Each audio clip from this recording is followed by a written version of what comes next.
Well, hello. Of course, the first thing we need to do is define exactly what is e-commerce. What do we mean by e-commerce? And for that, I think it's worth looking at both what might be considered the basic or the general definitions, but also the academic definitions, what we might look at it from a university sense. So the first thing I'd like to do is look quite clearly at it in the straightforward. What is it in the sense of the general definition? What do most people understand by e-commerce? Okay. And what we mean by e-commerce is that it's actually something developed early on in the history of the use of computing and technology. After a few years, it's an early start from the 1970s on to the mid 1990s, when computing was starting to grow in the use in business, a lot of IT investments were not actually achieving a great deal. But that's another story. What we're interested in is the period around about 1996 when investments started to grow rapidly around the turn around the last century. And IT was seen as giving great benefits to a company, and the benefits could mostly be seen in three specific areas. The first area, knowledge-based investments. This was IT was providing the people who ran the company and people who operated the company to be enabling them to be more creative in the way they operated the business. It enabled them to actually have a greater understanding, a greater depth, and be able to work with all the ideas and bringing areas of the company together and allowing them to work clearly and to build a bigger, clearer picture of what's going on and to develop it from that. This therefore allowed the communications between different companies, different organizations. It allowed alliances to build up, what we call network management, network theories of growth. A start in a way that led on to the social networking that we see is often a part of IT development. But at first, these social networks were actually between businesses and between alliances of businesses who were able to work together and this allowed them to create new competitive positions or to reinforce the existing competitive positions between businesses. So strategically, it was very useful in taking and holding new ground in the business world. But of course, what is often seen as the most basic as well, and it mustn't be forgotten, is it allowed people to be much more efficient. One and two are about the effectiveness of the use of IT, but three, productivity based, is about the efficiency. There's no point being efficient, which is why it's number three, unless you are also effective. Quite often people think efficiency comes first. It must not. Effectiveness must come first. So IT, having been used to build up effectiveness, having originally the difficult years, 70s to the early 90s, it was often used only in efficiency, but now you've been used to build up effectiveness around knowledge and alliances. It was able to be used now to achieve efficient low cost production and to allow substitutions of expensive manual labour human based businesses, and this was able to develop. This, however, was still seen as a kind of computerizing of existing technology. It wasn't a new form of business. E-commerce though came out there. E-commerce itself was seen as something that could work as all three of these areas, which grew your knowledge base, which allowed you to build new alliances and new logistic things, and enabled you to do things more efficiently, to process more information at lower cost, to build and create in doing that. So we have both practicalities of three, put along with the creativity of one, and the alliances, the networking of two. These are very important points. This is work, Baker, the work of Reynolds, 2000. So, what is e-commerce itself then? This is some of how it grew up, but what is it? Well, to look at one of the major e-commerce things, a customer relation management company called Salesforce, which is worldwide and one that might be quite interesting to think of as a kind of case study model. So I went there and had a look at how do they define e-commerce, and they simply refer to it as everything online that requires and involves the buying and selling of products or service. Okay, so in other words, it's simply a way of processing and conducting online transactions. It's a major sort of area of work in this. They also said, to make it clear, so that whatever you're doing online, whether it's buying a practical product that has to be delivered, like shoes, or whether you're going to attend an event and you're just getting your tickets, or you're getting plane tickets actually through the airline's website, all these are e-commerce too. Anything that involves the buying and purchasing online. Because it uses wholly electronic means allowing consumers to commerce transactions, it's been often suggested that this emerges as a competitive channel to market in practice. is an actual real threat to retail businesses. It allows new entrants into the marketplace relatively easy. And that by the very character of the availability of electronic channels serves to lower the barriers to entry for such players.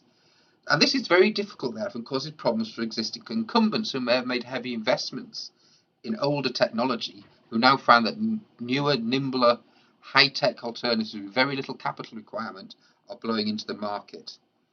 This was often referred to as the electronic markets hypothesis, and this disintermediation of the wholesale replacement of conventional retail intermediary, this danger of actually the destruction of the bricks and mortar, is seen to be incredibly disruptive and massively effective, not just on markets and shares, but on the very nature of cities themselves. So e-commerce has the potential to be a major threat to the way business is done and the way things continue.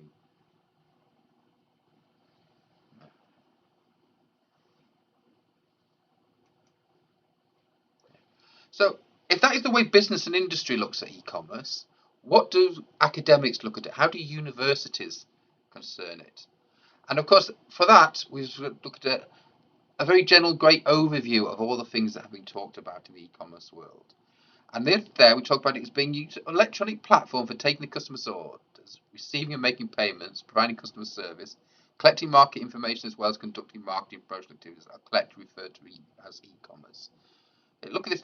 Everything a business does that can be used or done electronically, it's doing that. It's not just a case of advertising and buying and selling, it's working your communications, it's doing all your analysis, doing your market scanning, looking at your environment, looking at your competitors, looking at new sources of supply, potential competitors, replacement products, new markets you can get into, either brand new markets or how you might ramp up into your market. All this information, the collection of online statistics, the processing of online statistics, the building up of new models, an understanding in depth of exactly what all these stand for. That is, from a business perspective, what it counts there. So the important one is, from a business perspective, e-commerce involves not only sale and purchase of a product or service, but also involves managing the real-time communication platform ecosystem, providing pre-purchase information, post-purchase feedback and support. We look at this as being a kind of an extended model, an ecosystem of business, an augmented product. The idea that actually what you're selling and buying is no longer just a physical idea or even a service. It is everything that goes around that, from the ease of purchase to prompt delivery to an understanding of how it all works for everybody and how this support and information is done out there. So this is a really, really important, deep understanding of the way that it should work, and understanding of how it has grown to be such an important player. As we've seen elsewhere, this idea that it is massively disrupting markets, that it is actually creating a disruption in some of the ways we live, the way we operate. We do it there. No longer do you walk in the street to call a taxi. Now you go onto your phone and you will use a small app that will tell you when your taxi arrives. You can even see on a map where your taxi is in the area and how long it's likely to be, and get a picture of the person who's driving the taxi and some ideas of what they're doing and what they're up to, sort of things. So there's a huge, massive circuit and way of going that tells you what it's about. So I think it's very, very important to understand all these different ideas. Instantly, though, of course, we have to look at the fact there are different types of e-commerce. They're not all the same. One of the different types of e-commerce that we talk about are business to business. This is the thing there. We talked very early on about the use of IT services to provide and build alliances. Well, this is where we're talking about businesses cooperating, working together, being part of the same operation, where they might actually function as a group together to be something that will allow them to continue to operate, to build up these alliances, to build up this process. So it's actually quite businesses talking to one another. This may be selling to one another, but in fact, e-commerce has made it much more than that, where businesses cooperate into a very in-depth level, so that the boundary between one business and the next is weakening, is failing a little bit. We're starting to see much, much more of various other companies, various different organizations working together. So I think it's very, very important to think about that. And this is what we call business to business e-commerce, B2B. Other areas of e-commerce, we have business to consumer e-commerce. This is the more direct sales. This is where you as a company will actually sell to a consumer. And that's obviously one of the more common sort of things. It's the same as any retail shop, but you can look at it and you can see it on Amazon. You can see people buying and selling online. You can see any of these sort of, if you're a ticketing agent selling tickets, if you're a shoe shop selling shoes, etc. This is the kind of bog standard idea of business, things like that. But it is what it allows the business to do is to know much more about its consumer, much more about what people are buying, both the history of them buying with you, but through the use of credit cards, the use of warranty constructions, to the use of these kind of bonus cards or loyalty cards, to build up an overall picture of what consumers want and what they want to do with that thing. So actually that allows them to work together very closely. However, one thing that actually has been developed recently, which is a big change as well, is actually the idea of consumer to business and consumer to consumer areas of work. What we mean by these, of course, is the fact that now it is possible for people to sell back to big businesses. And if you look at the model of Amazon, for instance, or eBay, gigantic multi-companies, and there are many others, Alibaba, for instance, in China, there's also Wish. These are things where actually very small individuals producing a small amount of product are being able to sell it on to businesses, and therefore able to actually makes it much more flexible and easier for things. A very common model we're seeing now is for people to sell short labour work. So we have a couple of days in which you've got no other work on. You can go onto a website, you can register, and you can do some online PAing. You can maybe do some data processing. You can do this sort of thing. This allows very flexible responses by business and very flexible responses by consumers who might need to earn some money quickly, or simply find themselves a bit want to get some more experience in a different area. Like that. And so that's a consumer to business model, but also consumers selling to other consumers is becoming increasingly common, increasingly popular, increasingly well known. And these, again, think of all the companies in which consumers sell directly to consumers. The obvious one is eBay, where people are selling second-hand products, but actually, in Amazon itself, in the big Amazon shop system, etc., things like that, the difference, the break between a consumer and a business is starting to break down, is starting to change.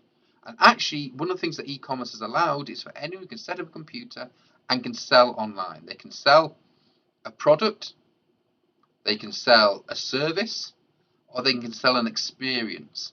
And we see this in many sort of areas of work where people can actually go online, be online entertainment for cam-to-cam services, etc., and things like that. And therefore, you have people who are both consuming and are also acting as a salesperson as well to other consumers. And so it creates this blurring of the lines between what is a consumer and what is a business. And this is very important. These models should not be too unfamiliar to anyone who has any understanding of business. Clearly, business to business, business to consumer have been major players for a long time, and there's always been a small element of reselling or a people break that where people have been consumer to business, consumer to consumer. But the big break here, the big change perhaps with e-commerce, is that we now have a major consumer to business and consumer to consumer opportunities.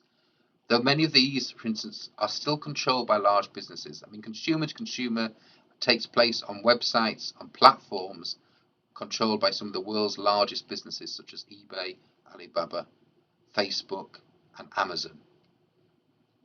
But they all do mirror traditional marketing models. All four of these have existed before e-commerce as traditional marketing models.